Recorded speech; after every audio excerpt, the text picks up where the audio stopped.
Hi అండి, నమస్తే. Welcome back to Sai Annapurna kitchen. ఈరోజు మనం మరమరాలతో వడలు చేసుకుందామండి. ముందుగా మరమరాలు తీసుకోవాలండి. మరమరాలు ఈ కప్పుతో 2 కప్పులు తీసుకున్నాను. అవి వాటర్లో వేసుకొని వాటర్ లేకుండా పిండేసి వేరే బౌల్లో తీసుకుందామండి.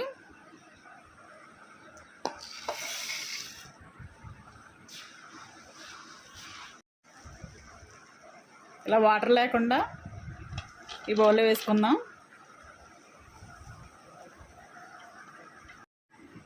తర్వాత ఒక బంగాళదుంప తీసుకొని ఈ చెక్కు తీసేసుకొని ఇది కూడా తురుముకుందామండి. ఇలా బంగాళదుంప కూరుకోవాలండి. ఈ కూరిన మిశ్రమాన్ని ఈ మరమరాలలో వేసేసుకోవాలి. 1/2 స్పూన్ జీలకర్ర వేసుకోవాలి. ఇలా 3 పచ్చిమిరపకాయలు ఇలా కట్ చేసుకుని వేసుకోవాలండి. ఇలా ఆనియన్స్ని కూడా చిన్న చిన్న ముక్కల కింద కట్ చేసుకుని వేసుకుందాం. దీంట్లో సరిపడంత సాల్ట్ వేసుకోవాలి. లైట్గా కారం వేసుకుందామండి. ఇది ఆప్షనల్ అండి, కారం కావాలంటే వేసుకోవచ్చు. అంత కొద్దిగానే వేస్తున్నాను, నేను 1/2 స్పూన్ వేస్తున్నాను. 2 స్పూన్లు పెరుగు కూడా వేసుకోవాలండి. ఇది ఆప్షనల్ అండి, కావాలంటే వేసుకో, కానీ వేసుకుంటే చాలా బాగుంటుంది. 2 స్పూన్లు సన్నగా తరుక్కున్న కొత్తిమీర కూడా వేసుకుందాం. ఇలా అన్నీ వేసుకున్న తర్వాత ఈ బేటర్ని మొత్తం అంతా కలిసేలా కలుపుకోవాలండి. ఇలా ప్రెస్ చేస్తూ కలుపుకోవాలి. ఇలా కలపడం వల్ల ముందుగా మరమరాలు నానబెట్టుకున్నవన్నీ బాగా కలుస్తాయండి. ఇలా కలుపుకున్న తర్వాత 1 స్పూన్ అల్లం వెల్లుల్లి పేస్ట్ కూడా వేసుకుందాం. వేసుకొని బాగా కలుపుకుందాం. అల్లం వెల్లుల్లి పేస్ట్ కూడా కలుపుకున్న తర్వాత 2 స్పూన్లు బియ్యం పిండి వేసుకుందామండి. అలాగే 2 స్పూన్ల శనగపిండి కూడా వేసుకుందాం. వేసుకొని బాగా కలుపుకోవాలండి. స్టవ్ వెలిగించి మూకుడు పెట్టుకొని ఆయిల్ వేసుకుందామండి. ఇలా పిండిని కలుపుకున్న తర్వాత ఇలా బౌల్లో చేసుకొని వడలు చేసుకుందామండి.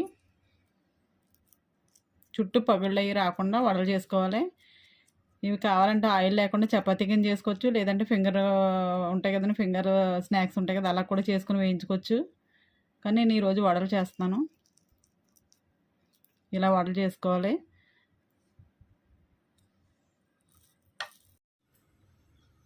ఇలా పిండిని వడలు చేసుకొని ఇలా పెట్టుకోవాలండి.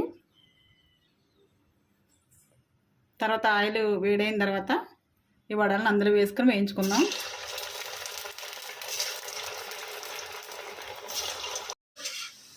ఇలా వడలు 2 వైపులా వేగేంత వరకు వేయించుకోవాలి. ఇలా 2 వైపులా బాగా వేగిన తర్వాత తీసేసుకుందామండి.